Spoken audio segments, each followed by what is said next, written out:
সকলোকে স্বাগতম জনাই ষ্টুডিঅ'ত মই অমল চন্দ্ৰ কুমাৰ আৰম্ভ কৰিছোঁ অকথ্য। আমি আগতে কৈছোঁ যে D24 আছাম ৰাইজৰ পক্ষত, D24 আছাম ৰজাঘৰীয়া নহয়, D24 আছাম প্ৰজাঘৰীয়া। প্ৰজাৰ সুখ দুখৰ কথা বতৰাবিলাক ৰজাঘৰলৈ পঠিয়াই দিয়ে আমাৰ কাম। আজি অকথ্যৰ বিষয় হ'ল অসম অভিভাৱকহীনতাত ভুগিছে নেকি? আমাৰ অসমৰ অভিভাৱক কোন? আমাৰ দেশৰ অভিভাৱক কোন? উজনি অসম বানপানী টচ নচ কৰি নিয়াৰ পাছতো আজি 1 মাহ পাৰ হৈ গ'ল, কিন্তু দেশৰ প্ৰধানমন্ত্ৰী নৰেন্দ্ৰ মোদী ডাঙৰীয়াই বানপানী খবৰ ল'বলৈ অসমলৈ এদিন নাহিল। দেশৰ গৃহমন্ত্ৰী অমিত শ্বাহ ডাঙৰীয়া অসমৰ বানপানীত কক বকাই থকা এই জনসাধাৰণৰ খবৰ ল'বলৈ অমিত শ্বাহ ডাঙৰীয়া নৰেন্দ্ৰ মোদী ডাঙৰীয়াৰ এদিনো সময় নহ'ল। তেওঁলোক গাড়ী আহিব নোৱাৰে, কিন্তু হেলিকপ্টাৰ আহিও যদি মাননীয় প্ৰধানমন্ত্ৰী নৰেন্দ্ৰ মোদী ডাঙৰীয়াই অসমৰ বানপানীৰ সমস্যা বুজ ল'লেহেঁতেন, তেতিয়া অসমৰ জনসাধাৰণে নৰেন্দ্ৰ মোদী ডাঙৰীয়াক অসমৰ অভিভাৱক বুলি ভাবিলেহেঁতেন। নিৰ্বাচনৰ সময়ত মোদী ডাঙৰীয়া অসমলৈ সঘনাই আহিছিল, শহুৰেকৰ ঘৰলৈ জোঁৱাই কহাৰ আগতে। এই নিৰ্বাচনৰ সময়ত সৰু সৰু সভা পাতি একেদিনাই 3খন 5খন 7খন সভাত অংশগ্ৰহণ কৰি ভাই বহেনো বুলি সম্বোধন কৰিছিল অসমৰ জনগণক। অসমৰ ৰাইজে সেই কথাত ভুল গৈ নৰেন্দ্ৰ মোদী ডাঙৰীয়াক ভোট দিলে আৰু দেশৰ প্ৰধানমন্ত্ৰী হ'ল। কিন্তু কি হ'ল?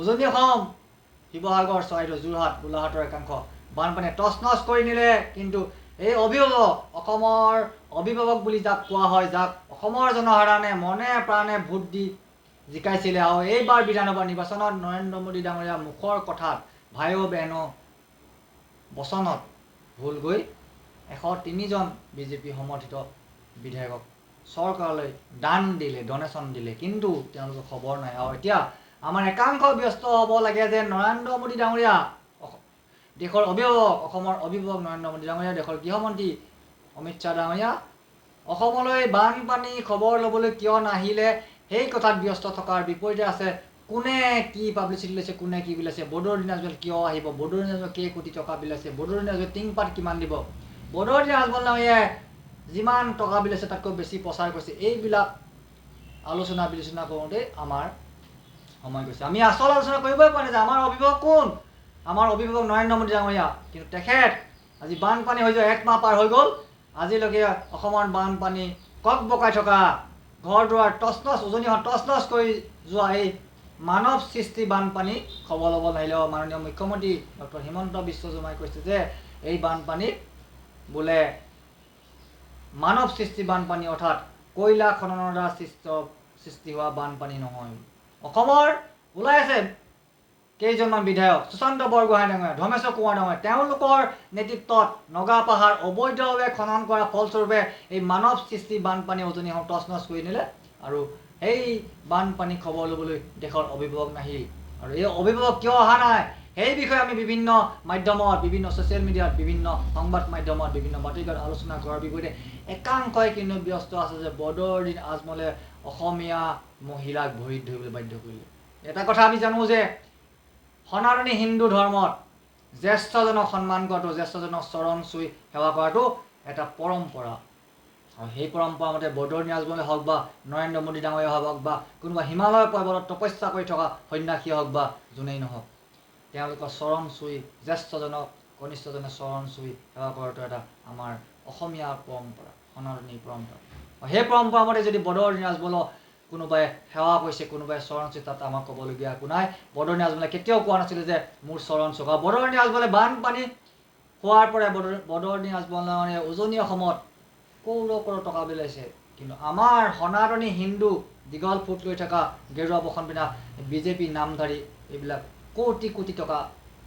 এইখিনি উল্লেখ কৰা ভাল যে নিৰ্বাচনৰ সময়ত বিজেপি প্ৰতিজন বিধায়কে নিজৰ কোটি কোটি টকাৰ নগদ ধন, কোটি কোটি টকাৰ সম্পত্তি আছে বুলি শপতনামা দাখিল কৰিছিলে, কিন্তু ক'তা তেওঁলোকেতো ডনেশ্যন দিব পৰা নাই। বদৰুদ্দিন আজমলে যে ডনেশ্যন দিব পৰা নাই, বদৰুদ্দিন আজমলে কোনো হিন্দু মুছলিম চাই পেলাই শিৱসাগৰত আহি বান সাহায্য বিতৰণ কৰা নাই। বদৰুদ্দিন আজমলে স্বতঃস্ফূৰ্তভাৱে আহিছে, নিজে আহিছে, কোনো তেওঁলোকক কোৱাও নাই যে সাহায্য দিব লাগে। আৰু আমাৰ মহিলাসকলে যদি তেওঁলোকক চৰণ চুই সেৱা কৰি 500 টকা লৈছে, কাপোৰ লৈছে, বানপানী সাহায্য দিছে, তাৰ কাৰণে বদৰুদ্দিন আজমল ডাঙৰীয়াক মাননীয় মুখ্যমন্ত্ৰীয়ে ধন্যবাদ জ্ঞাপন কৰিব লাগে। বিজেপি চৰকাৰে বদৰুদ্দিন আজমল ডাঙৰীয়াক ধন্যবাদ জ্ঞাপন কৰিব লাগে যে আমি কৰিব নোৱাৰা কামটো আজমল ডাঙৰীয়া আপুনি কৰিলে, আপোনাক তাৰ কাৰণে ধন্যবাদ দিছোঁ, আপোনাক ধন্যবাদ দিব লাগে, ধন্যবাদ পোৱাৰ যোগ্য মানুহ। তাৰ বিপৰীতে কৈছে কিন্তু বদৰুদ্দিন আজমলে অসম বোলে ধ্বংস কৰিব।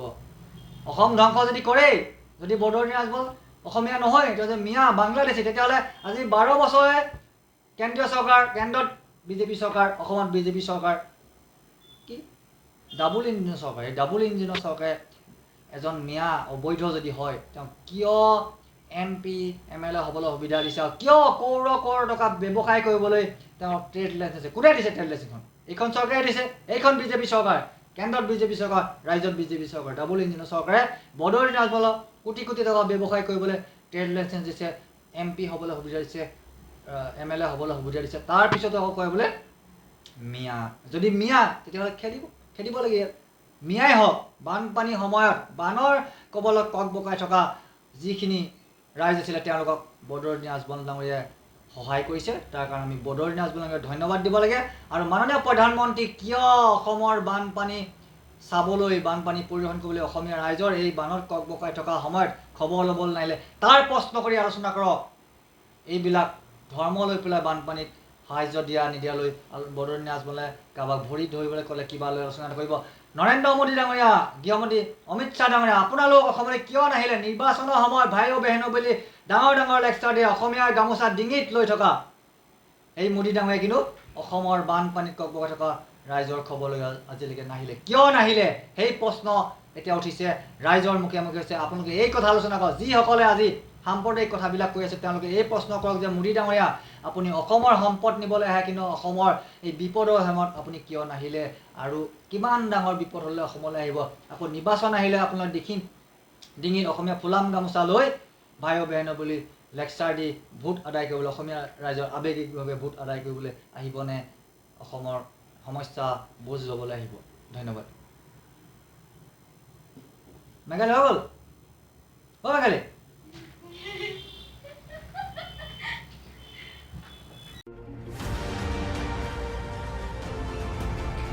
SGM নাৰ্ছিং হোম গোলাঘাটৰ এখন অত্যাধুনিক নাৰ্ছিং হোম। আমাৰ ইয়াত লেজাৰ ষ্টোনৰ অস্ত্ৰোপচাৰ, laparoscopy, gall bladder, laparoscopy, endoscopy. আমাৰ urologist consultant doctor Hrishikesh Bordoloi, laparoscopy surgeon doctor Bhaskar Hazarika.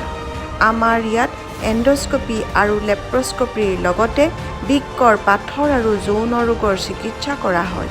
যোগাযোগৰ ঠিকনা হস্পিটেল ৰোড, গোলাঘাট, 9988008525।